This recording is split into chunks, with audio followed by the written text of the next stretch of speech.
हे guys, right angle academy में फिर से आपका स्वागत है। मैं हूं योगेश सूटवाल और अपन बात कर रहे थे राजस्थान के फिजिकल डिविजन्स की, राजस्थान के भौतिक विभागों की, जिनमें से अपन ने दो भौतिक विभाग हैं, पश्चिमी रेगिस्तानी क्षेत्र और अरावली पर्वत श्रृंखला की अपन ने क्लास कंप्लीट कर ली थी और अच्छे से उसको समझा था। और अपन अभी इसी सीरीज में आगे बढ़ने वाले हैं और आज हम चर्चा करने वाले हैं पूर्वी मैदान की, जो कि तीसरा भौतिक विभाग है राजस्थान का, पूर्वी मैदान, जिसको कहते हैं कि ईस्टर्न प्लेन्स। ईस्टर्न प्लेन्स जिसको कहते हैं पूर्वी मैदान की।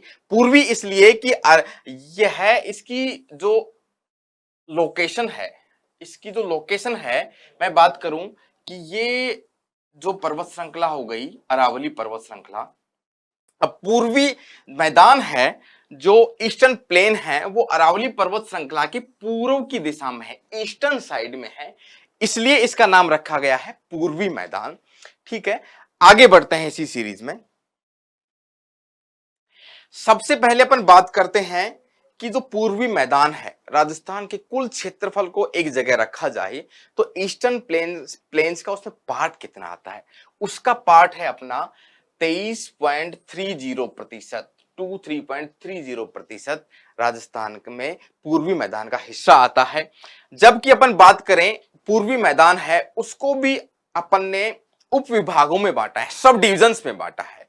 तो जो पूर्वी मैदान है उसको मैंने 3 उप विभागों में और सब डिविजन्स में बांटा, और वो सब डिवीजन किस आधार पे मैंने किए, नदियों के बेसिन के आधार पर। आपको पता है पूर्व दिशा में पूर्वी मैदान है, अब उसमें सबसे दक्षिण में जो नदी है माही नदी, तो माही नदी का क्षेत्र है दक्षिणी राजस्थान में।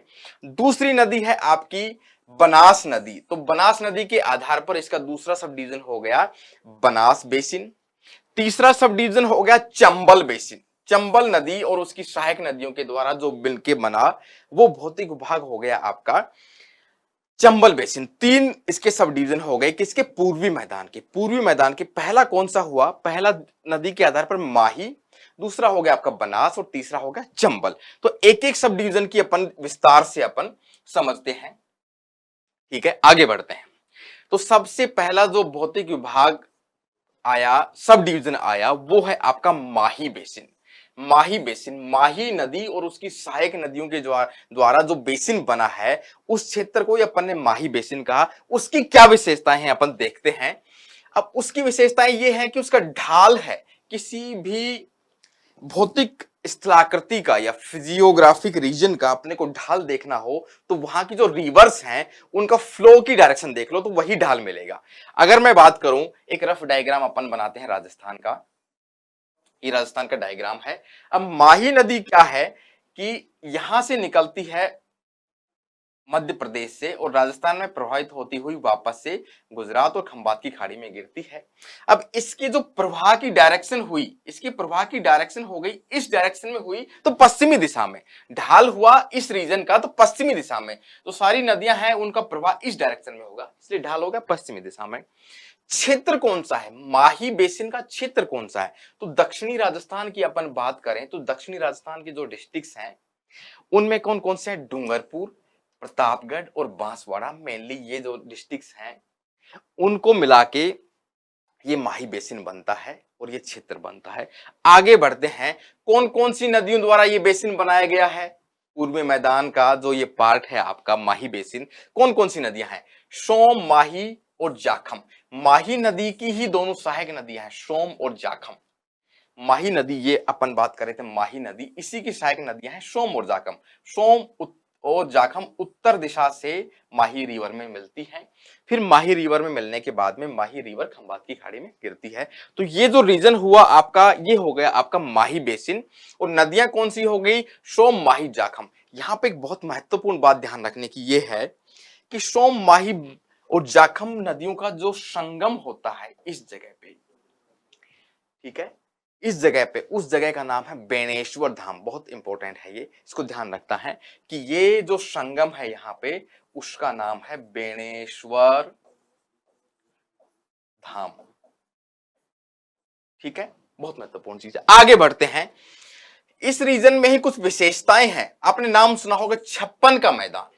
छप्पन का मैदान जो स्थलाकृति है वहां पे एक रीजन है जिसको बोलते हैं छप्पन का मैदान। अब छप्पन का मैदान है प्रतापगढ़ और बांसवाड़ा, ये हो गया आपका प्रतापगढ़ और ये हो गया बांसवाड़ा। तो इसकी बॉर्डर एरिया में छप्पन गांव का एक समूह है, एक बेसिन है, एग्जैक्टली माही नदी द्वारा बनाया हुआ एक मैदानी क्षेत्र है, बेसिन है, उसी को ही छप्पन का मैदान। अब छप्पन वर्ड आया, छप्पन गांव का लगभग एक समूह है, इसलिए छप्पन का मैदान। कई बार पूछ लेते हैं कि छप्पन के मैदान का संबंध राजस्थान की कौन सी भौतिक विभाग से है, तो आपका आ जाएगा उसमें पूर्वी ईस्टर्न प्लेन्स का।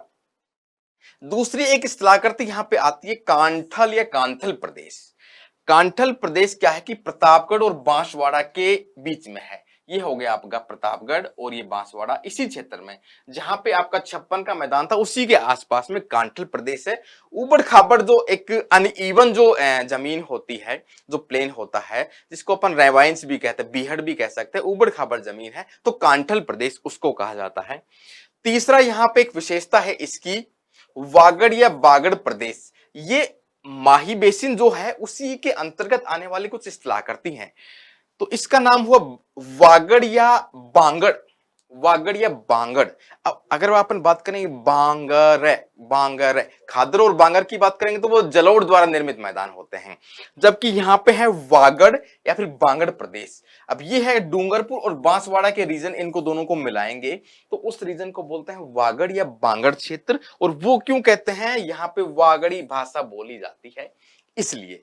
तो ये हो गया एक सब डिवीजन माही नदी के आधार पर माही बेसिन। दूसरे सब डिवीजन भौतिक विभाग की अपन बात करते हैं, दूसरे सब डिवीजन की दूसरी नदी है आपकी बनास नदी, उसी के आधार पर आपका बना बनास बेसिन, बनास नदी और उसकी सहायक नदियों के द्वारा। अब इसके ढाल की बात करें, मैं फिर से एक डायग्राम बनाता हूं राजस्थान का, लगभग लगभग रफ डायग्राम है। ये हो गया आपकी अरावली पर्वत श्रृंखला। अब बनास नदी यहां से निकली और इस प्रकार से प्रवाहित होती हुई यहां चंबल नदी में मिलती है। तो ये जो रीजन हो गया, दक्षिणी वाला रीजन तो हो गया आपका माही बेसिन, दूसरा हो गया आपका कौन सा, बनास बेसिन। ये वाला जो रीजन है इसको बोलेंगे अपन बनास बेसिन, बनास और उसकी सहायक नदियों द्वारा निर्मित है। अब इसका ढाल उत्तर पूर्व किया, अब बनास नदी इस डायरेक्शन में बह रही है, तो अपन देखें तो इसकी डायरेक्शन निकालें तो ये हो गया आपका उत्तर पूर्व डायरेक्शन, ढाल की बात करें अपन। दूसरी बात, अब ये जो बनास बेसिन है उसको भी अपन ने 3 पार्ट में डिवाइड कर दिया, ठीक है। उसमें पहला पार्ट आता है मेवाड़ का मैदान, दूसरा है आपका मालपुरा करौली का मैदान, तीसरा हो गया आपका उर्बिल का मैदान। समझते हैं कि इनका मीनिंग क्या है। अब मेवाड़ जो क्षेत्र है उसके आधार पर मेवाड़ बेसिन बोल दिया उसको, या मेवाड़ का मैदान बोल गया। रीजन कौन सा रहेगा, अब ये जो पूरा रीजन, ये माही बेसिन हो गया और ये बनास बेसिन हो गया, ये वाला पूरा का पूरा रीजन है। इसके भी 3 पार्ट कर दिए, 1 2 3 इस प्रकार से। तो पहला आपका है मेवाड़ का मैदान, चित्तौड़ भीलवाड़ा, ये जो क्षेत्र है चित्तौड़ और भीलवाड़ा डिस्ट्रिक्ट को अपन मिलाएं, इस जगह पे चित्तौड़ और भीलवाड़ा ये रीजन हो गया, इसको मेवाड़ का मैदान बोल दिया। अब यहाँ पे नदियां कौन कौन सी है, बनास तो हो ही गई अपनी, बेड़च और मेनाल नदियां हैं, तो इन नदियों के द्वारा जो निर्मित मैदान हो गया वो हो गया मेवाड़ का मैदान। किसके हिस्से हैं, ये बनास बेसिन के। दूसरा आया आपका मालपुरा करौली का मैदान, कौन कौन सी जगह हो गई, एरिया टोंक, सवाई माधोपुर, करौली और धौलपुर इस रीजन में। और नदियां कौन सी है, बनास और पार्वती। मैं बोलूं इसका सब डिवीजन की 2 नंबर पे ये हो गया आपका, 1 नंबर पे ये हो गया और तीसरा नंबर वाला ये हो गया। तो इसमें बनास तो अपनी मुख्य नदी है ही और पार्वती उसकी सहायक नदी हो गई। तो ये वाला रीजन हो गया टोंक, सवाई माधोपुर और करौली वाला, इसको बोल दिया मालपुरा करौली का मैदान। तीसरा है आपका उर्मिल का मैदान। उर्मिल एक वर्ड है, उर्मिल का मतलब होता है लहरदार। जो क्षेत्र हो गया आपका लहरदार हो गया, अनइवन हो गया, उस आधार पे इसका नाम रखा गया है। उर्मिल का मतलब होता है लहरदार, उर्मिल का मैदान। अब रीजन कौन सा हो गया, दौसा, भरतपुर, अलवर और जयपुर, ये वाला रीजन हो गया। एक चीज और, ये वाला जो ईस्टर्न राजस्थान का ये पार्ट है मैंने बताया, दौसा, अलवर, जयपुर, भरतपुर, ये वाला रीजन हो गया, ये बनास बेसिन का ही एक उपविभाग है। और ये रीजन हो गया इसका उर्मिल का मैदान, ये लहरदार अनइवन है, और जो अनइवन का मतलब उबड़ खाबड़ जो जमीन है इसलिए इसको उर्मिल बोला गया, लहरदार। एक और महत्वपूर्ण इस उपविभाग की ये है सब डिवीजन की, कि इसको यमुना और सतलुज का अवशिष्ट पार्ट माना गया है, अवशिष्ट भाग है।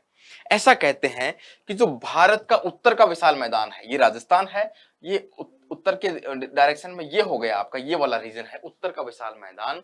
Northern plains of India, great northern plains of India, उनकी अपन बात करें तो उसी का अवशिष्ट पार्ट है। मतलब क्या होता है कि बहुत सालों के डिफरेंस के बाद में नदियां अपना मार्ग बदल लेती हैं, लेकिन वो मैदान तो वहां छूट जाता है, नदी ने अपना रास्ता बदल दिया। तो कौन कौन सी नदियों की बात करें, यमुना और सतलुज नदी। अभी भी कहा जाता है कि अलवर वाले क्षेत्र में सरस्वती नदी के अवशेष नीचे से अंडरग्राउंड जो नदी है सरस्वती, उसके अवशेष मिले हैं, तो और वो बहती भी है, अभी ऐसा माना जाता है। अब कौन कौन सी नदियां होगी इस क्षेत्र में, उर्मिल के मैदान में ढूंढ, मोरेल और बाणगंगा, तीन नदियां होंगी, ढूंढ, मोरेल और बाणगंगा। इन तीनों को मिला के अपना एक सब डिवीजन बनता है उर्मिल का मैदान। बनास में तीन सब डिवीजन हो गए, मेवाड़, मालपुरा और उर्मिल का मैदान। आगे बढ़ते हैं अपन।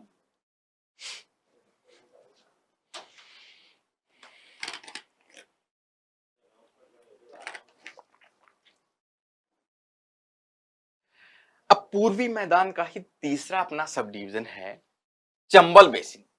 चंबल नदी और उसकी सहायक नदियों से मिलकर आपका बनेगा चंबल बेसिन। ढाल इसका रहेगा उत्तरी दिशा में, उत्तर दिशा में, जैसा कि मैं डायग्राम बना के अपन समझने की कोशिश करें तो चंबल नदी इस प्रकार से प्रभावित होती है और यमुना में मिलती है। तो सीधी सी बात है, इसका ढलान है वो उत्तर दिशा में ही है, ढाल हो गया।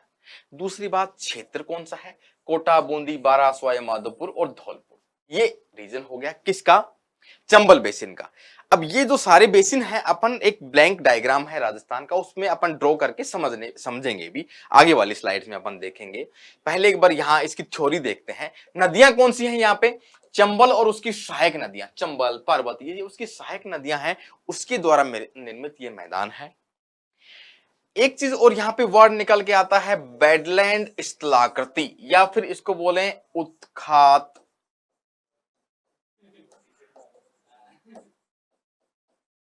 स्थलाकृति, बेडलैंड टोपोग्राफी।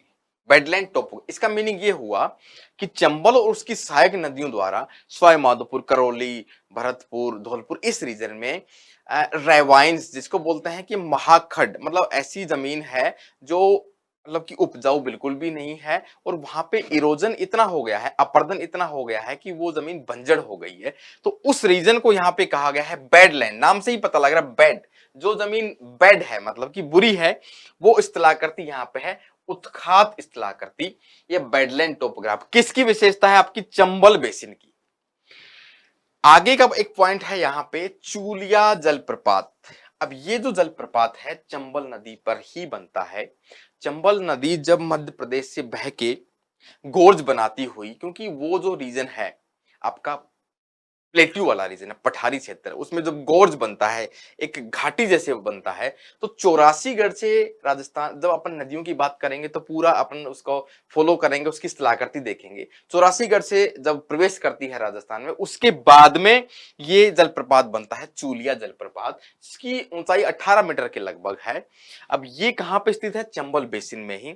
एक पॉइंट और अपन यहाँ पे ऐड करने वाले हैं कि राजस्थान में प्रवेश इस नदी का, चंबल का, 84गढ़ के समीप से होता है, जैसा कि मैंने आपको बताया।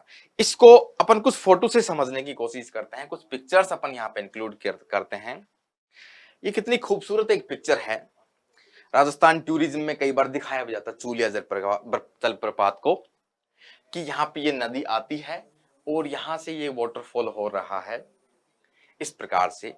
तो ये जो वाटरफॉल है ये है आपका चूलिया जलप्रपात।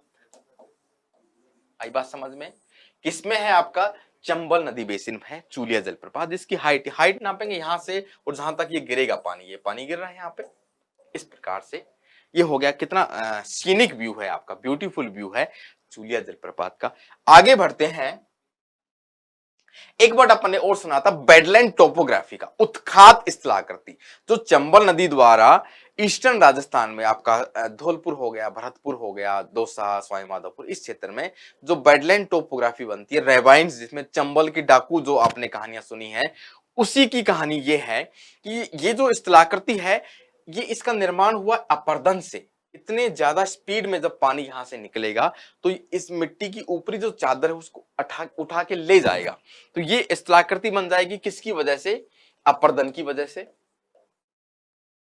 और इसको कहते हैं उत्खात स्थलाकृति या फिर बेडलैंड टोपोग्राफी। Badland topography. अब बेडलैंड का मतलब ये होगा कि ये जमीन जो बनेगी ये उपजाऊ नहीं होगी। ये बात समझ में? चलिए आगे बढ़ते हैं। अब ये राजस्थान का एक ब्लैंक मैप है। अब जो पूर्वी मैदान अपन ने पढ़ा उसको अपन ड्रॉ करने की कोशिश करते हैं। अपन ने पहले भी ये चीज डिस्कस की है कि ये मैं एक रेखा खींच रहा हूं यहां पे। ये जो रेखा है आपकी, ये है आपकी 50 सेंटीमीटर वर्षा रेखा। इसी के पैरेलल है आपका अरावली पर्वत श्रृंखला। ये अरावली पर्वत श्रृंखला हो गया।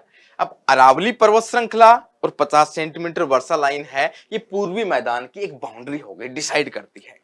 दूसरी चीज, अपन यहां पे अगर दक्षिणी पूर्वी पठार को, ये जो अगली क्लास में अपन पढ़ेंगे, उसको यहां पे ड्रॉ करते हैं। अब बाकी ये जो ये रीजन बच गया, इस पूरे रीजन को अपन कहेंगे पूर्वी मैदान। राजस्थान के पूर्वी मैदान या फिर ईस्टर्न प्लेन्स। Eastern plains. अब ईस्टर्न प्लेन्स है उसको अपने 3 सब डिविजन्स में बांटा था, 3 नदियों के आधार पर, माही, बनास और चंबल। अब माही नदी आपकी प्रवाहित होती है या बहती है इस डायरेक्शन में, तो ये वाला जो रीजन हो गया कौन सा? ये वाला दक्षिणी राजस्थान वाला, इसको अपन बोल देंगे माही बेसिन, पहला सब डिवीजन। दूसरा बनास नदी के आधार पर, ये बनास नदी हो गई, चंबल में यहां पे मिलेगी। तो ये वाला जो रीजन हो गया, ये पूरा का पूरा रीजन हो गया ये, इसको बोलेंगे अपन बनास नदी बेसिन। पूर्वी मैदान के ही सब डिवीजन है। तीसरा अपना हो गया चंबल नदी। चंबल नदी यहां एमपी से निकल के, मध्य प्रदेश से निकल के राजस्थान की सीमा बनाते हुए यहां पे मिलती है यमुना नदी में। तो ये वाला जो रीजन बन गया, ये वाला जो बाउंड्री का दक्षिणी पूर्वी पठार के लगभग समानांतर चलता है, पैरेलल चलता है। तो ये हो गया आपका चंबल नदी बेसिन। चंबल नदी बेसिन। अब इनकी अपन ने एक एक की विशेषताएं अपन पढ़ी थी, जैसे यहाँ पे 56 का मैदान था, कांठल प्रदेश था यहाँ पे। और अपन बनास नदी की बात करें तो ये मालपुरा करौली, उर्मिल का मैदान इसको बोला था अपन ने, और ये मेवाड़ का मैदान इसको कहा था। और यहाँ पे मालपुरा और करौली का मैदान हो गया। और तीसरा अपना था चंबल नदी बेसिन। तो चंबल और उसकी सहायक नदियों द्वारा जो रीजन बना आपका चंबल नदी बेसिन। तो इस प्रकार से पूर्वी मैदान है उसके अपन ने 3 सब डिवीजन किए, माही, बनास और चंबल के आधार पर। और ये आपका होता है आपका पूर्वी मैदान का अपन ने आज डिस्कस किया। इसी प्रकार से अगली क्लास में अपन दक्षिणी पूर्वी पठार, जो राजस्थान का चौथा भौतिक विभाग है, उसको डिस्कस करेंगे। और इस प्रकार से अपना राजस्थान के भौतिक विभाजन, physical divisions of Rajasthan complete होगा। उसके बाद अपन राजस्थान के भूगोल में अगली सीरीज में चलेंगे, अगले सेक्शन में चलेंगे, नए टॉपिक के साथ में आएंगे। कल अपन डिस्कस करेंगे दक्षिणी पूर्वी पठार। आज की क्लास यहीं पे समाप्त होती है। Thank you so much. हमारे चैनल को इसी प्रकार सब्सक्राइब करते रहें और अपना प्यार बनाए रखें। Thank you.